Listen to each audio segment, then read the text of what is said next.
दर्शकों, आप सभी का हिंदी होप चैनल में हम स्वागत करते हैं। हम फिर से आपके साथ जुड़ गए हैं, आपके पास आ गए हैं, क्योंकि हम आपके पास शिक्षा की पुस्तक जो E.G. व्हाइट ने लिखी है लेकर आते हैं, जिसका शीर्षक है व्यावसायिक सिद्धांत और विधियां। हमारे साथ हमारे स्टूडियो में हमारी अतिथिगण डॉक्टर रेबिका सिंह हैं। हम आपका स्वागत करते हैं। आइए दोस्तों, आज की चर्चा शुरू करने से पहले हम दुआ करेंगे, अपने सिरों को झुकाएंगे। धन्यवाद देते हैं पिता परमेश्वर यहोवा, आपने सब कुछ अच्छे से संभाला, आगे भी संभालिएगा। प्रभु यीशु मसीह के नाम में आमीन। प्रियो, आज की चर्चा को हम शुरू करते हैं। फिर हम शिक्षा की पुस्तक में से एक और अध्याय पे मनन कर रहे हैं और यहाँ पे डॉक्टर रेबिका हम फिर से वचन की ओर जाते हैं, क्योंकि यहाँ की मत्ती की पुस्तक उसका 7वां अध्याय उसकी 12वीं आयत में लिखा है, जहाँ कुछ शिक्षा मिलती है। तो हम आपसे जानना चाहते हैं कि वहाँ पे क्या शिक्षा मिलती है। आपका धन्यवाद। यहाँ पे लिखा हुआ मत्ती 7:12 में जो कुछ तुम चाहते हो कि मनुष्य तुम्हारे साथ करे, तुम भी उनके साथ वैसा व्यवहार करो। आमीन। ठीक है। हम यहाँ देख रहे हैं कि मैं चाहती हूँ किसी के घर में जा रही हूँ तो मुझे अच्छा मेरे साथ व्यवहार किया जाए जी। लेकिन जब अगला मेरे पास आ रहा है तो मैं उसको बारे में पूछ भी नहीं रही हूँ। वो खड़ा है, उसको बिठा भी नहीं रही हूँ। वो वेट कर रहा कि मैं कब बैठने के लिए बोलूँ। वो शायद प्यासा भी है, मैं पानी भी नहीं दे रही हूँ। तो ये यहाँ पे यही चीज बता रहा है, जो कुछ तुम चाहते हो, अगर मैं चाहती हूँ मेरे साथ अच्छा व्यवहार किया जाए तो मुझे भी दूसरों के साथ वैसे ही करना होगा जैसे कि वो मेरे साथ करता है। बिल्कुल सही बात है। वो जी, थैंक यू सो मच इतनी अच्छी बात सिखाने के लिए। तो प्रियो, जो भी इस वक्त ये बात सुन रहा है, तो हमें वैसा ही व्यवहार करना चाहिए दूसरों के साथ जैसा कि हम अपने लिए चाहते हैं। आगे हम बढ़ते हैं, क्योंकि जब हम इस पुस्तक को पढ़ते हैं तो वहाँ पे बहुत सारे वचन दिए गए हैं और नीति वचन की पुस्तक बहुत अच्छी तरीके से इस अध्याय में बता रहा है। और यहाँ 28 अध्याय और 20वीं आयत में धनी व्यक्ति के बारे में बात की जा रही है। तो हम आपसे जानना चाहेंगे कि धनी व्यक्ति के विषय में यहाँ पे क्या बताया जा रहा है। आपका धन्यवाद। ये कह रहा है जो धनी होने में जल्दबाजी करता है जी निर्दोष नहीं ठहरता। जी। जल्दबाजी में कमाया गया धन नष्ट हो जाता है जी। परंतु जो बटोरता है वह नष्ट हो जाता है। ठीक है। तो यहाँ पे है परिश्रम से बढ़ोतरी होगी।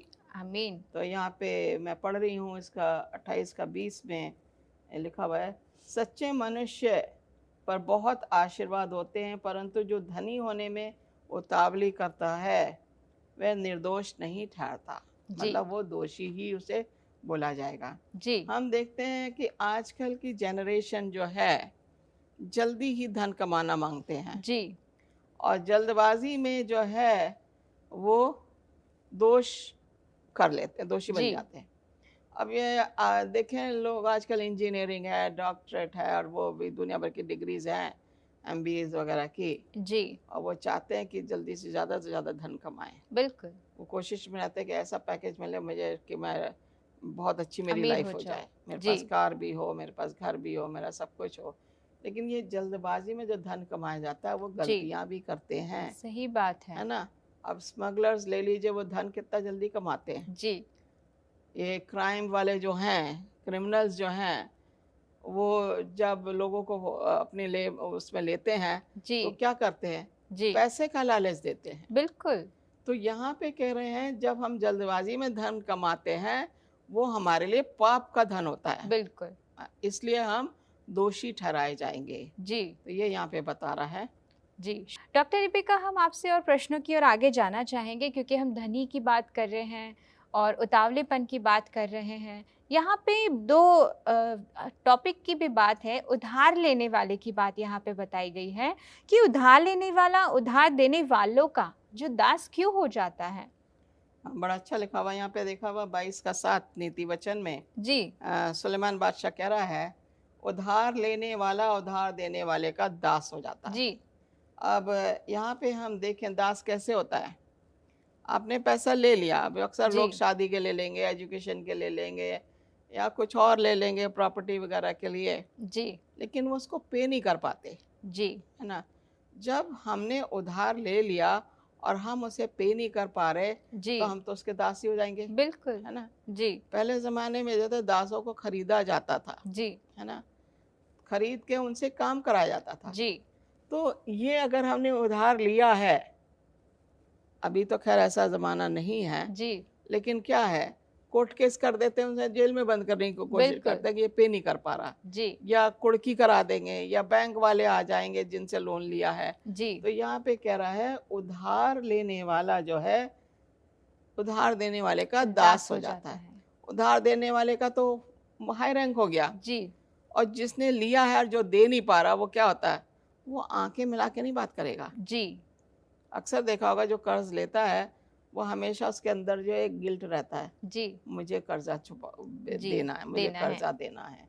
तो यहाँ पे कह रहा है, जो एक और चीज लिखी, जो अपना धन बढ़ाने के लिए गरीबों पे अत्याचार करता है और जो धनवानों को दान देता है, वह अवश्य ही अभाव में आ जाएगा। जी आपने धन कमा लिया, अब जैसे इंटरेस्ट पे लोग पैसा ले लेते जी हैं, अब उन्होंने जो है अपना धन तो बढ़ा लिया, जी लेकिन जो धन नहीं दे पा रहा, जो गरीब है, उसके ऊपर आप अत्याचार कर रहे हो। जी अमीरों को तो आप दान दे रहे हो, जी है ना, लेकिन गरीबों पे अत्याचार कर रहे हो। क्या ये जी सही है? नहीं, ये सही नहीं है। बिल्कुल भी तो नहीं। यहाँ पे यही चीज कह रहा है कि जो गड्ढा खोदता है वह उसी में गिरता है।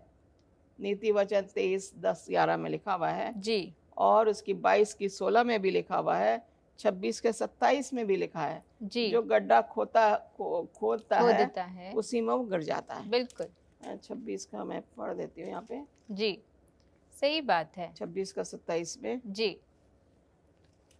क्योंकि जो गड्ढा जो गड्ढा खोदता खोदे है, वह है उसी में गिर जाएगा। बिल्कुल बिल्कुल मैं इसलिए पढ़ रही हूँ ताकि हमारे दर्शक इसको सुने। जी और जो पत्थर लुढ़काए वह उलट कर उसी पर लुढ़क जाएगा। जी तो हम जैसा जिसके साथ करेंगे, हमारे साथ वैसा ही वैसा होगा। ही होगा, दूसरे के लिए बुरा सोचेंगे तो हमारे साथ पहले बुरा होगा। ये वो चीज को जाहिर कर रहा है। शुक्रिया, ये बहुत ही इम्पोर्टेंट और बहुत ही महत्वपूर्ण बात है दोस्तों। अगर आपने ये वचन सुना है तो इसको अपनी ज़िंदगी में थाम के रखिएगा, क्योंकि ये हमेशा आपको उन्नति की ओर लेकर जाएगा। इसलिए हमें किसी के लिए बुरा नहीं सोचना है। इसी तरीके से आप हमारे साथ बने रहिएगा। मिलते हैं छोटे से ब्रेक के बाद। धन्यवाद।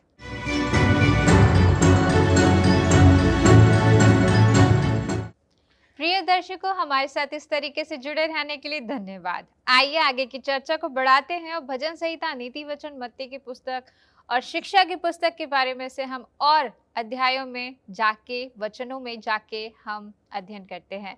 तो हमारे साथ डॉक्टर रेबिका है। डॉक्टर रेबिका, फिर से, क्योंकि इतने सारे भजनकार ने आयत लिखी है और E.G. वाइट ने शिक्षा के पुस्तक में बहुत सारी आयतों को हमें बताया है, क्योंकि यह हमारे लिए ही लाभदायक है। तो हम आपसे प्रश्न पूछना चाहते हैं, भजन संहिता की पुस्तक में से 119 अध्याय की 72 आयत, क्योंकि वह व्यवस्था के विषय में बताया जा रहा है, तो आप हमें बताएंगे कि उस पर दृष्टि डालेंगे कि क्या सिखाया जा रहा है। ये आप बस सही कह रहे हैं। इसको यहाँ पे जो है व्यवस्था है क्या? जी परमेश्वर का वचन, बिल्कुल, है ना। तेरी कही हुई व्यवस्था मेरे लिए हजारों चांदी और सोने से भी उत्तम है। उत्तम है। आमीन। आजकल सोना 1 लाख से ऊपर है। ये आप इमेजिन करो कि परमेश्वर का वचन, वो सोना उससे कहीं गुना ज्यादा, बिल्कुल करोड़ों, मैं तो उसके करोड़ों में कहूंगी, लाखों में भी नहीं, करोड़ों से भी ज्यादा उत्तम है। बिल्कुल आप एक तरफ पैसा रख दो, दूसरी तरफ परमेश्वर के वचन को जी रखो, ये जो है ये वो रहेगा, जी इसका पलड़ा जो है हल्का रहेगा, जी इसका पलड़ा भारी रहेगा। तो यहाँ पे जो बताया गया है हमें कि परमेश्वर की कही हुई व्यवस्था, वचन जो है, यीशु मसीह अक्सर जी जब भी सिनेगॉग में जाते थे, जी मंदिर में जब जाते थे, तो यशाया की पुस्तक पढ़ते थे। जी और यशाया की पुस्तक का मतलब यह है कि व्यवस्था को पढ़ना, जी है ना, जब मंदिर में जाते थे। ये क्या, धार्मिक दृष्टिकोण के अलावा जो सत्य है उसे व्यक्त करें। जी हमें व्यवस्था में सच्चाई मिल रही है, जी तो हमें सच्चाई की ओर ही बढ़ना बढ़ना है। है। ये कह रहा है, वे एक परम सत्य को व्यक्त करते हैं जिसे व्यापार जगत में मान्यता मिलती है। जी अब यहाँ पे 2 चीज़ों की बताई गया है, एक है बेईमान जी और एक है ईमानदार, जी है ना।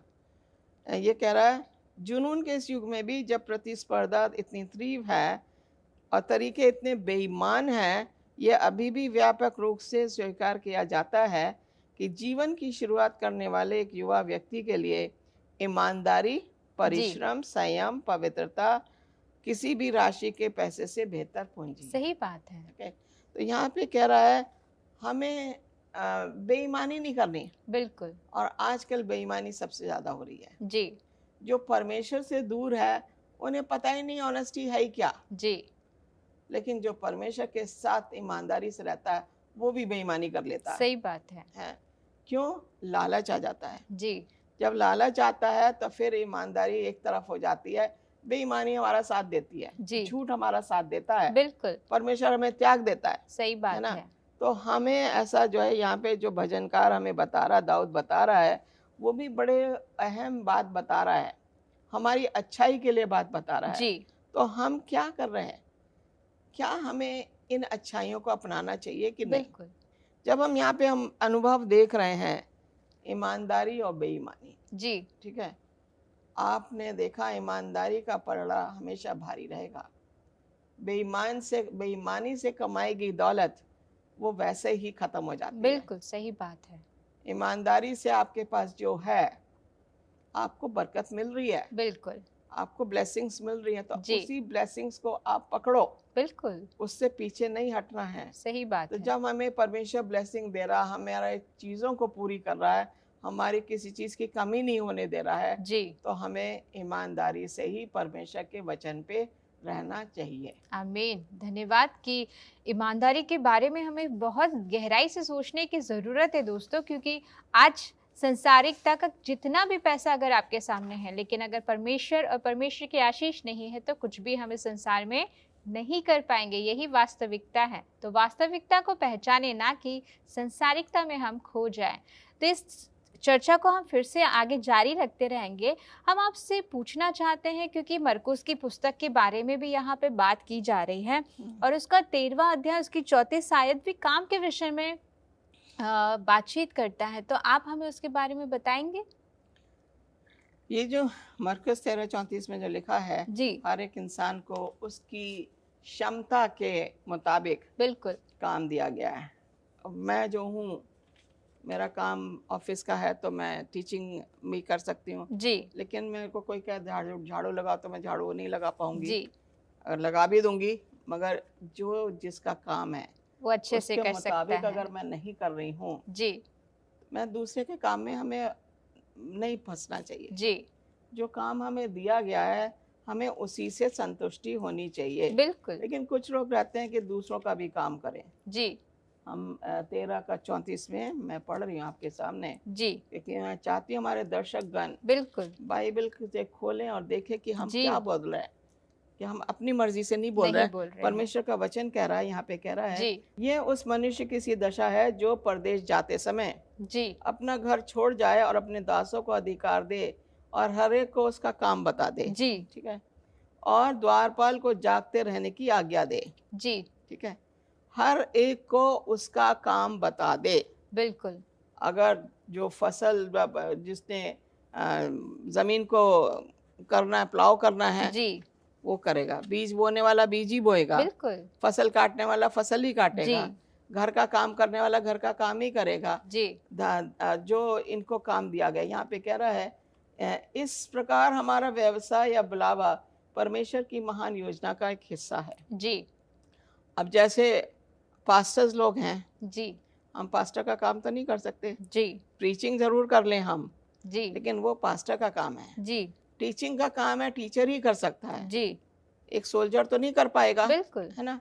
तो ये कह रहा है कि ये हमारा जो है बहुत ज़रूरी है कि हम जो हमें काम सौंपा गया है हम उसी को बड़ी लगन से करें, बिल्कुल हम दूसरे के काम में अड़चन ना डालें। जी हमें पता ही नहीं दूसरा काम कैसे कर रहा सही बात है है। ना।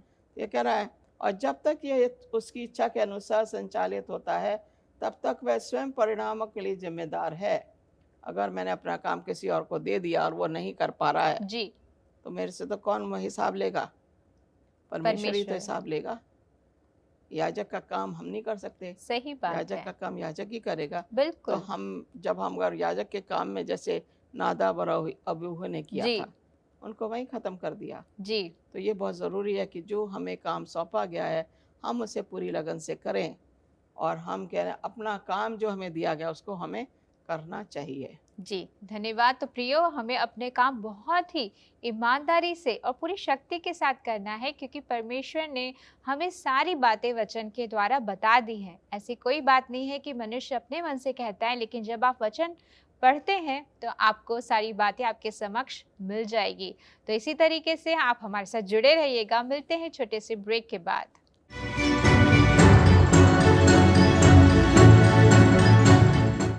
शुक्रिया दोस्तों, हमारे साथ इसी तरीके से बने रहने के लिए। आइए चर्चा को शुरू करते हैं। अब हम आपसे डॉक्टर रिबिका पूछना चाहते हैं इस चर्चा में, क्योंकि मत्ती की पुस्तक उसका 6वां अध्याय उसकी 31 से लेकर 33 आयत जब हम पढ़ते हैं तो वह परमेश्वर के राज्य के विषय के बारे में क्या बताया गया है?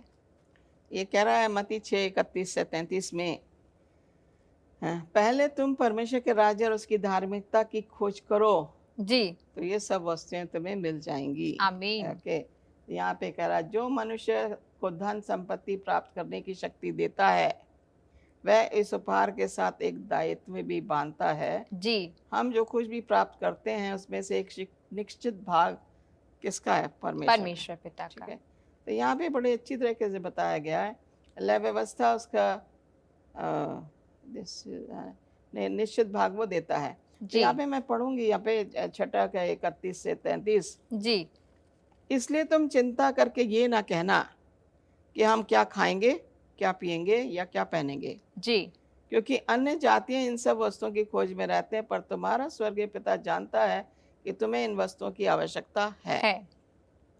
इसलिए पहले तुम परमेश्वर के राज्य और उसके धर्म की खोज करो। जी, ओके, सब वस्तुएं तुम्हें मिल जाएंगी। तो आमीन। यहाँ पे ये बता रहा है कि हमें दुनियावी चीजों की फिक्र नहीं करनी चाहिए, जी, पहले परमेश्वर के राज्य की खोज करनी खोज चाहिए। करनी है। जब हम परमेश्वर के मानेंगे, उसके मार्ग पे चलेंगे, जी, तो यहाँ पे जो है मत्ती 6 में यही बोल रहा है, पहले परमेश्वर को खोजो। जी, मैं अक्सर कहती हूँ कि हमें पहला स्थान जो है परमेश्वर को देना चाहिए, बिल्कुल। लेकिन अक्सर ये होता है कि हम परमेश्वर को ना दे के अपने फैमिली को दे देते हैं, जी, जो कि गलत है। बिल्कुल सही बात है।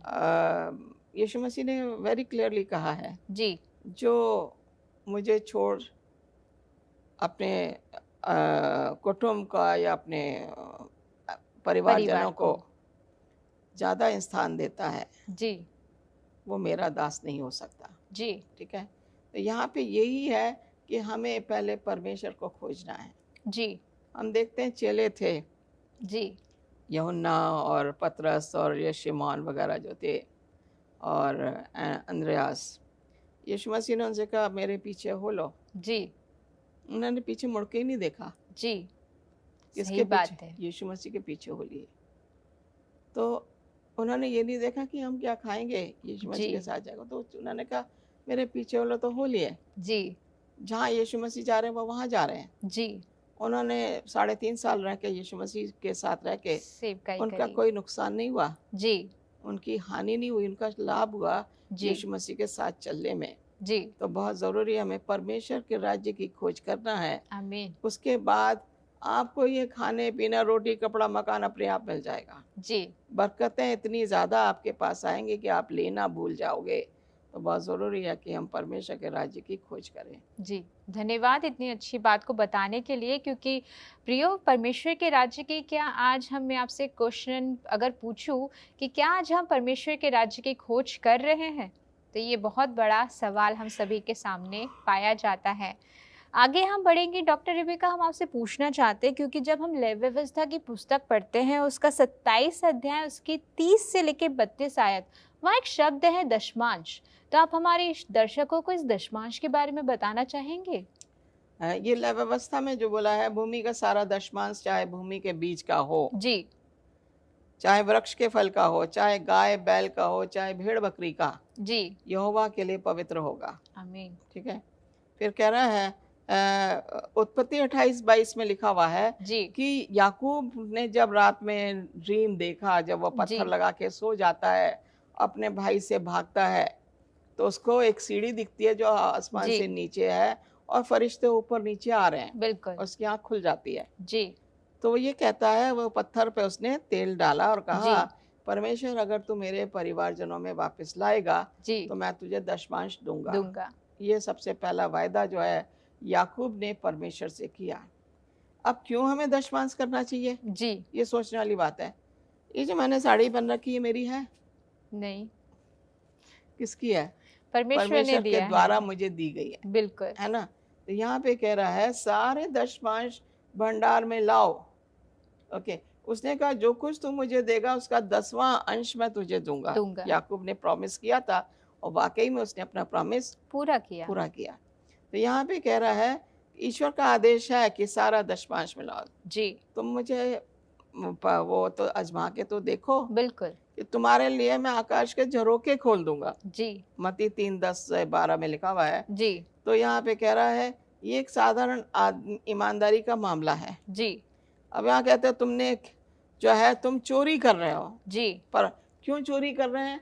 क्योंकि जो परमेश्वर का है, परमेश्वर कहता तुम मुझे 10वां हिस्सा तो दो। जी। उसको जरूरत नहीं है हमारे 10वें हिस्से की, बिल्कुल। लेकिन वो हमारी ईमानदारी देख रहा है। जी। जब वो हमारी ईमानदारी देख रहा है तो हमारा हक बनता है। वो कहता मुझे परख तो लो। जी। हम तो सोचते हैं अरे अभी ये आया, इतने खर्चे हैं, जैसी हमें सैलरी मिलती है अक्सर हमारा क्या होता है, अच्छा मुझे ये कर दूध का देना है, जी। किराया देना है, मेडिकल देना है, दुनिया भर के खर्चे हम कर देंगे, जी। है ना। और बच्चों की फीस भी देनी है, अब इसमें से तो कुछ भी नहीं बचेगा, चलो अगले महीने दे देंगे। जी। अक्सर ऐसा होता है, ये कॉमन जी। सी चीज़ है, जी। अक्सर ऐसा होता है। अगले महीने है फिर हमारे एक्सपेंसेस उससे ज़्यादा हो जाते हो हैं। जाते हैं। सही बात है। तो हमें ये ज़रूरी है, कह रहा सारे दशमांश भंडार में लाओ। पर प्रभु देखना मांगता है कि हम ईमानदार कितने हैं। जी। अगर हम ईमानदारी से प्रभु का अंश नहीं दे रहे हैं, जी। दशमांश प्रभु का है। ये लेवियों के खानदान के लिए बनाया गया था जी। कि लेवी के जो खानदान थे उन्हें कोई जमीन नहीं मिली थी। जी। जो भी दान आता था मंदिर में वो लेवी के खानदान के लिए और मंदिर की रिपेयर में लगने के लिए था। जी। तो ये कह रहा है वह हमें आदेश देता है कि जो उसका अपना है उसे लौटा दो। जी। मेरे पास क्या है? परमेश्वर का दिया हुआ। बिल्कुल। तो 10वां 100 में से अगर 10 रुपए दे दिए तो मुझे कमी तो नहीं होगी। सही बात यही है। चीज परमेश्वर बता रहा है कि तुम ईमानदारी से परमेश्वर के अंश को वापस करो। धन्यवाद।